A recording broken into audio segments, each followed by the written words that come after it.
इस वीडियो में मैं आपको दो माइंड ब्लोइंग स्टोरीज सुनाने वाला हूं और यकीन मानो अगर आप इन दो स्टोरीज को सुनने के बाद भी अपनी ड्रीम लाइफ को चेस करने के लिए मोटिवेटेड नहीं हुए तो फिर आपके लिए लाइफ में कुछ बड़ा हासिल करना काफ़ी मुश्किल हो जाएगा।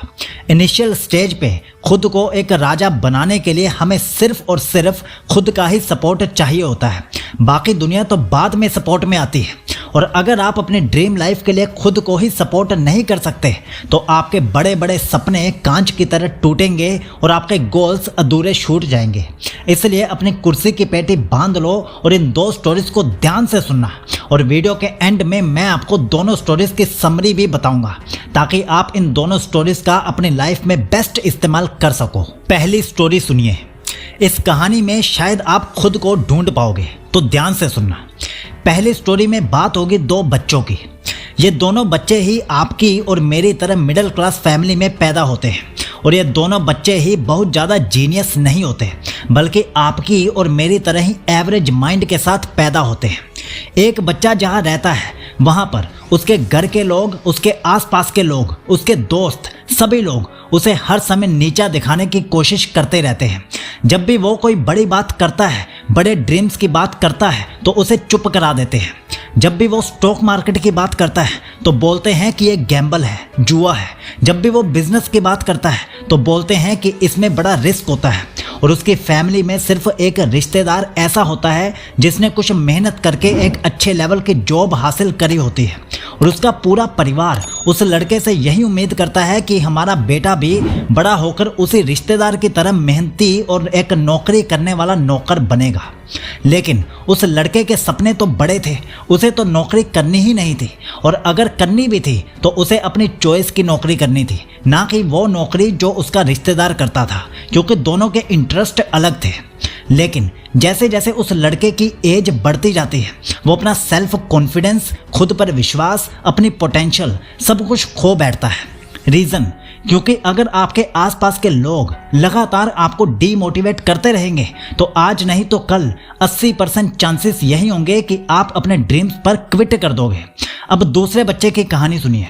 वो भी मिडिल क्लास घर में ही पैदा हुआ था और उसके घर का और उसके आसपास के लोगों का बिहेवियर भी कुछ ऐसा ही था कि जैसे पहले बच्चे का था। लेकिन जब ये लड़का 20 साल का होता है तो ये समझ जाता है कि अगर वो इन्हीं लोगों के बीच में रहेगा तो लाइफ में इन्हीं की तरह एक एवरेज इंसान बन के रह जाएगा और कभी भी उस लेवल तक नहीं पहुंच पाएगा जहां वो अपने बड़े बड़े सपनों को अफोर्ड कर पाए। इसलिए वो बोल्ड डिसीजन लेता है और घर छोड़कर अलग रहने लगता है और फिर अपना पूरा फोकस अपने काम पे लगाता है और लाइफ में आगे बढ़ता है। अभी भी वो अपने काम में पूरे फोकस के साथ और कंसिस्टेंसी के साथ आगे बढ़ रहा है और कहीं ना कहीं इस चीज़ से काफ़ी हाई चांसेस हैं कि वो अपनी लाइफ में उन सभी गोल्स को जरूर हिट कर देगा जो उसने कभी देखे थे। अब आप बताइए कि आप इन दोनों में से किस तरह के पर्सन हो। पर्सन ए की तरह जिसे पता है कि वो जहाँ पर रहता है वहाँ कभी ग्रो नहीं कर पाएगा लेकिन फिर भी वो उस जगह को छोड़ नहीं रहा, या फिर दूसरे पर्सन की तरह जो लाइफ में आगे बढ़ने के लिए अपने घर को छोड़कर अलग रहने लगता है और अपने ड्रीम लाइफ को चेज करता है। Just for your information, person B की जो कहानी है वो मेरी पर्सनल है और मेरा पहला गोल है कि मैं YouTube पर 1 लाख यंगस्टर्स की फौज इकट्ठा करूं। तो अगर आपको वीडियो अच्छी लगे तो सब्सक्राइब करके अभी इस कम्युनिटी का पार्ट बन जाइए और याद रखिए आपको उन्हीं लोगों के बीच में रहना है जो आपको आगे बढ़ने के लिए प्रोत्साहित करें। अब सुनिए स्टोरी नंबर 2। इस कहानी में भी बात होगी दो लोगों की। पर्सन ए जो हमेशा अपने माइंड में यही बोलता रहता है कि वो लाइफ में कुछ नहीं कर सकता, वो लाइफ में ऐसे ही स्ट्रगल करता रहेगा, जो खुद को हमेशा एक फेलियर की तरह ही देखता है और उसी वे में खुद को ट्रीट भी करता है। और ये सब चीज़ें उसके बिहेवियर में साफ साफ नज़र आती हैं क्योंकि वो जब भी बोलता है तो उसके टोन में एक सिंपैथी होती है, एक बेचारेपन वाली फीलिंग होती है। ऐसे इंसान आपको आजकल जॉब करने वाले मिल जाएंगे जो खुद को एक मजदूर समझते हैं और विश्वास करो अगर इन लोगों ने अपने माइंडसेट को नहीं बदला तो ऐसे लोग हमेशा मजदूर ही रहेंगे और नौकरी को गालियां भी देते रहेंगे पर वहां से कभी निकल भी नहीं पाएंगे। अब बात करते हैं पर्सन 2 की, जो अपने माइंड में हमेशा वही रिपीट करता है जो वो बनना चाहता है। वो बोलता रहता है कि वो एक राजा है और वो लाइफ में कुछ बड़ा करने के लिए पैदा हुआ है। वो एक एवरेज इंसान की तरह लाइफ में सिर्फ गुजारा करने के लिए पैदा नहीं हुआ। वो अपने ड्रीम्स को हकीकत में बदलने की सोच रखता है, पावर रखता है, कॉन्फिडेंस रखता है और उसी के अकॉर्डिंग बिहेव करता है। और इस इंसान का सेल्फ कॉन्फिडेंस, सेल्फ बिलीफ उस इंसान से 1000 गुना ऊपर होता है जो खुद के बारे में नेगेटिव ही बोलता रहता है। आपको क्या लगता है कि इन दोनों में से कौन सा इंसान ज़्यादा सक्सेसफुल होगा? कौन सा इंसान जल्दी सक्सेसफुल होगा और कौन सा इंसान लंबे समय तक सक्सेसफुल बना रहेगा?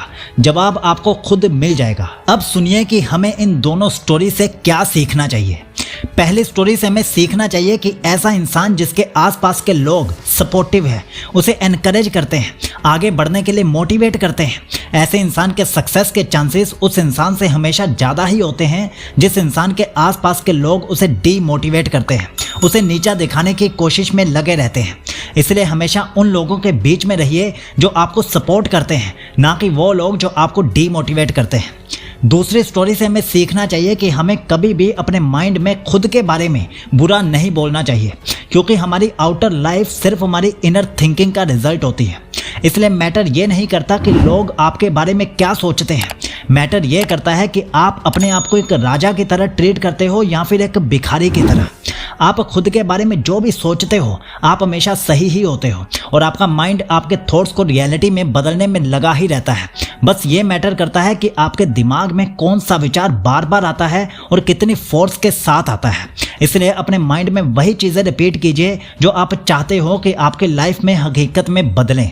अब अगर आप इन दोनों स्टोरीज को समझ गए हो तो इस वीडियो को लाइक करना, शेयर करना और चैनल को सब्सक्राइब करना आपकी रिस्पॉन्सिबिलिटी बनती है। और ये वाली वीडियो भी एक बार जरूर देखना। Signing off, it's seek logy.